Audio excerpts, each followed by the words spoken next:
Jersey's own Zach Gelb. Or maybe it's Pennsylvania. Anyhow, it's one of the two, I'm pretty sure. The Zach Gelb Show continues On Fox Sports 920, The Jersey. Welcome back in. Time the Princeton Orthopedic Associates Studios, 5:15. This is the Zach Gelb Show. Number, as always, 609-919-9200. That's what gets you on board. Last night after I did the show, I went home, had a nice little dinner, and I watched a lot of college basketball. You had some good games on: Kansas, Duke, Kentucky, Michigan State, Creighton, Wisconsin later on.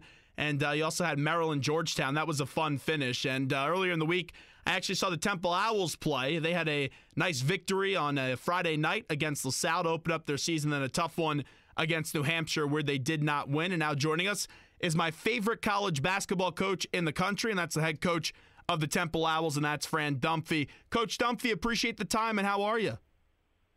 Well, Zach, thanks for having me on, and thanks for telling everybody that I'm your favorite basketball coach. Well, that's true. I always call you a gregarious person, and I think you need to share your wisdom with the rest of the world and finally get on Twitter. Myself and Seth Greenberg have been advocating for that for a very long time. Any update?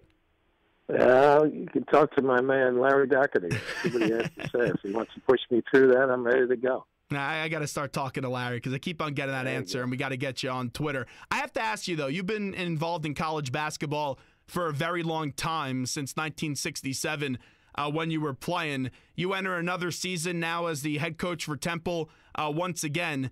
You've been around college basketball for a long time. It seems like it never gets old for you. Why does college basketball never get old for you? It's just so much fun to be associated with these young guys and try to put a team together and try to compete at the highest level. I think all of us who are involved in it would rather be playing, but we can't play anymore, so this is the next best step along the way. And we all just love the juice of competition. I think that's probably as much as I can tell you about it. Again, I wish I could have still be playing the game of basketball or any competitive sport, but it's fun to be associated with young people as well. It's been an interesting start for this team in 2016. You get that big emotional victory against LaSalle to open up the season and then have a disappointing game against New Hampshire. Do you think the emotions of having a Big Five game to start the season and going into overtime hurt you guys in game number 2? I don't know that, Zach, to be honest with you. We got plenty of shots at the basket. We just didn't knock any of them down, I think. And then I think what people don't probably appreciate is how good New Hampshire is and how well coached they are. They won 20 games last year, and I think they're going to have a very good season this year. They had a bunch of veterans, and we just didn't know how to get that thing done at the end there. And obviously we've made a couple of mistakes along the way. The last play in the first half was a killer for us and provided a little bit more momentum for them. And by the time we got ourselves all the way back, we may not have had enough left in our tank. I'm not sure, but I think there's a lot of different things. I think you got to be ready to win that game, and our group just wasn't as ready as we needed to be, and that'll be the charge now going forward, specifically at UMass tomorrow night. A whole different kind of game, and this team is interesting to say the least. And can we get it back together again quickly is now the charge for all of us. What has practice been like the last few days? Because it's been an emotional ride just to start off the season. Like you said, you guys shot 20 of 66. You clearly want to be better in that department. Was it tough to move on from that game against New Hampshire? And how did you do that as a coach to get your kids focused on UMass? Well, we showed a lot of the film of the New Hampshire game and how many mistakes we made here or there, the good things that we did here or there as well.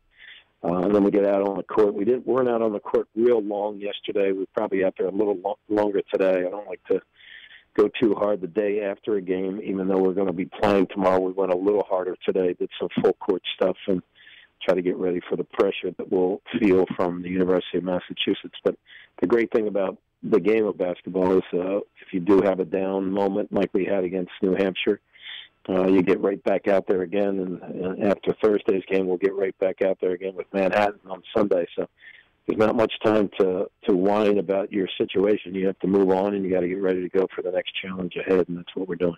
What are some big points of emphasis for you before the game, 7 p.m. tomorrow? When you look at UMass, what does really stand out about that basketball team that they have right now?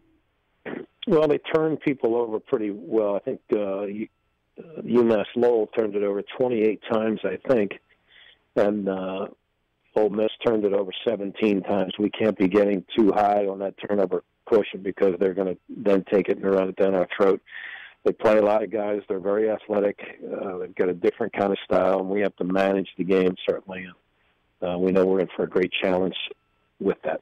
Fran Dunphy with us right now on the Zach Gelb Show, Fox Sports 920, The Jersey. Coach, last year your team surprised a lot of people. You won an accolade as well, again, back-to-back Coaches of the Year in the American Athletic Conference, and that was a fun team to watch. You guys had a tough loss in the NCAA tournament. With the guys that were on your roster from last year that are back on it again this year, how much did that loss really just stick with them and motivate them more to get back to that spot this season? Well, I hope it sticks with them a little bit. I don't want it to influence how hard they work and not work as hard as they possibly can and move on from it.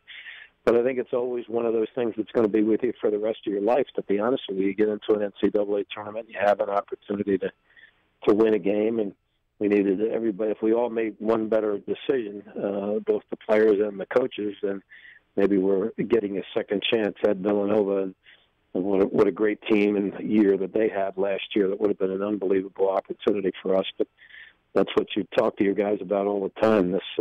These opportunities are fleeting, and you have to take advantage of it when time comes. Could we have played a little bit better? I think we could have, and that would have meant so much to our program, to our university, to our players moving forward as well. But hopefully these guys that are with us now are remembering that fact and giving them some motivation as we move on.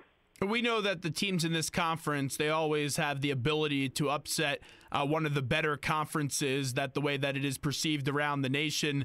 Last year, the AAC got a lot of respect from the NCAA Tournament Committee, where in years past they did not get that high level of respect. This year, out of the gate, a bit of a shaky start for the AAC. We'll see how conference plays go. He's surprised by the start that UConn got off to. But tell me a little bit about this conference from what you know for this year as they enter another season and are involved in it right now of college basketball for the AAC. Well, I think there's very, very good players in our league. There's very good coaches in our league. The teams that have been good in the past are going to be good again, I think, and the ones that have been toward the middle or to the bottom of the league, I think, are improving, and that's really what this side of a terrific league is all about. I wouldn't worry too much about UConn. I think they've got the requisite talent, and I think Kevin Ollie's a terrific coach and has a great program. I think when it comes time at the end of the year, they're going to be right at the top of the American Conference. Cincinnati's very, very good. SMU is very, very good. Memphis has some terrific players. Houston and Tulsa and the teams that have been up toward the top in recent years are going to be there. And again, those guys at the middle or the bottom of it, and we find ourselves picked at sixth in the league. And I'm hoping that we can turn this thing to the point where we were as good as we were last year. It's going to be a great challenge for us without Josh Brown and Trey Lowe, but we're going to give it our very, very best shot. We're talking to Fran Dunphy. You bring up Josh Brown. What's the latest on his health situation? You know, he's practiced with us in limited ways over the last couple of days. He looks pretty good. So he'll continue to work with the doctors and the trainers, and they will at some point say, okay, now you're cleared to go.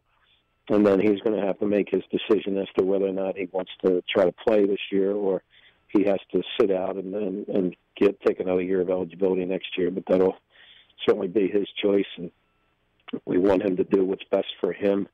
And he's a wonderful guy. We miss him, certainly. To have his leadership is very important for us. But if he doesn't play, then hopefully that leadership will continue in so many different ways off the court.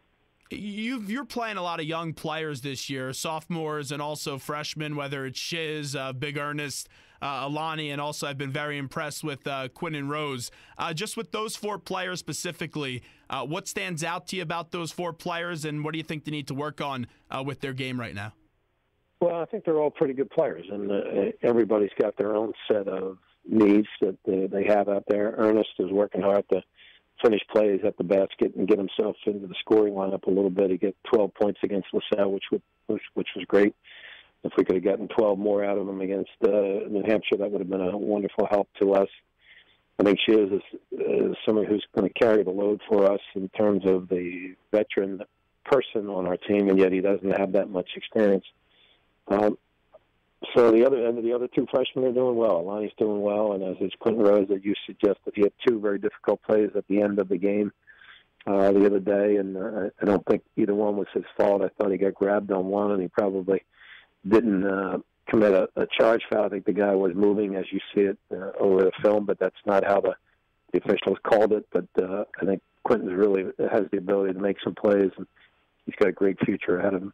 We see a lot of times in college basketball, there's two ways to win. You either have one and dones, which we've seen in the past, or a lot of senior teams. We saw that last year with Villanova, where they rely on their seniors and their juniors, and they won a national championship. When you're playing a young player, and you've sometimes played young players, you sometimes have made those young players wait, how do you know when a young player is ready to get big minutes at the Division I level for NCAA for Temple? Well, that's what you work every day at practice with, and you simulate game experience, and those guys that have the requisite maturity and understanding of the game and where to be, and they understand how to be a good teammate, all of those things. They present themselves to you, and you give those opportunities to those guys. For example, this year with Quentin and Alani, the fact is that Josh and Trey have not been able to play, which means that there's an opening there, and those guys have stepped up. Sometimes it's out of necessity. The ideal situation, if you had 12 guys on the team and you had 3 seniors, 3 juniors, and 3 sophomores and 3 freshmen, and there's a pecking order, that'd be great. But that's not how life works, and there's some guys that are more ready as freshmen than others, and they can handle the pressure, which comes with being a college basketball player, a lot of ups and downs. So you give them that opportunity. We play freshmen when they're ready. For example, Lavoy Allen, who 4 years in a row led us to an NCAA tournament. He was absolutely ready and was one of the best players I've ever had a chance to coach. And when you're good enough, you play right away.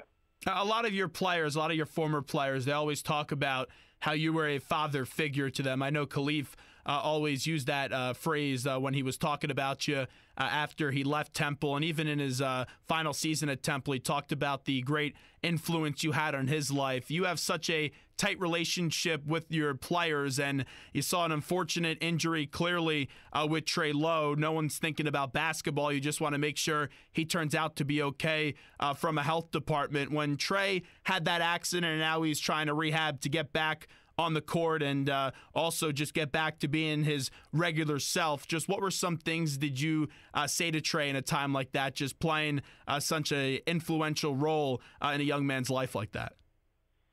Well, Trey has wonderful family support behind him. His mom and dad are wonderful, wonderful people. So he didn't need a whole lot of encouragement from me, although certainly all of our staff was there when he got himself injured in that accident. But we just want the best for Trey. We'd like to see him be 100% ready to go, absolutely. But more importantly, he's with us every day, and he's great to have around. And he's working really hard to get back to playing the kind of basketball he had the opportunity to less than 7 or 8 months ago. And he's doing great. It's just you're just hoping like crazy that he gets back to being that high-level athlete that he once was. But, again, he's got great support at home. Wrapping up with Fran Dunphy, a lot of your offense and the production has gone through Obi Anechionia and Anya Dingle. Just how about those two players? We know the importance they have to your team. Yeah, I mean, we need to get contributions from everybody. Certainly Obi is a guy who has some experience, and he's got the requisite talent that he needs to show to be a high-level Division I basketball player. So he's continuing to pick up from where he left off last year. He scored the ball pretty well for us. He's going to be a pointed guy, though. People are going to attack him differently as the season wears on. And he has to make a lot of adjustments, has to stay healthy. So he's been working really hard at it. He is one of our hardest workers, certainly at the game, and I think he's doing well. I think Dan knows the game, and Dan's in that situation where he's got to make great decisions all the time, and he scored it a little bit. Obviously, he did a great job against LaSalle. Scored okay against New Hampshire, and they're going to need his consistency all year long at both ends of the floor. And again, he's as experienced as any guy we have in the program, and we need Dan badly. Coach, before we let you run, this has been the kind of fun question I've been asking every college basketball coach that we've had on so far this year, whether it's Coach Mitch Henderson at Princeton or Steve Peichel at Rutgers. Whenever I get a coach on that is a college basketball coach and also played the game of college basketball, I always wondered, have you ever thought what it would be like to coach Fran Dunphy if you're able to coach Fran Dunphy, the player, back for that 1967 LaSalle team? Yeah, I'm sure he would have been a pain in the butt to coach. He wouldn't have listened very much to the coach. I hope I was a good student athlete. I hope I paid attention to details and gave a great effort every time out. But as I look back on it, I wish I was a little bit more mature. I wish I listened to the elders a little bit more than I did. And but that's sort of a rite of passage. That's what we have as young people, and they can sort of make their own path. And but if you listen to people that have gone through what it is you're going through years before this, you'd probably be in a better place. But that's not what happens in life very often. And when it happens, when the younger guys pay attention to the older guys, then they're a little bit further ahead of the game. So I was good, but I wasn't perfect like most of us, and I wish I could do it all over again. But I had my chance, and now it's our guys right now. So hopefully they'll do well as we move forward. Well, Coach, you're always perfect when you come on with us. Best of luck tomorrow against UMass, and we'll see you on Twitter real soon, okay? Thanks. Appreciate it, Zach. You be good, bud.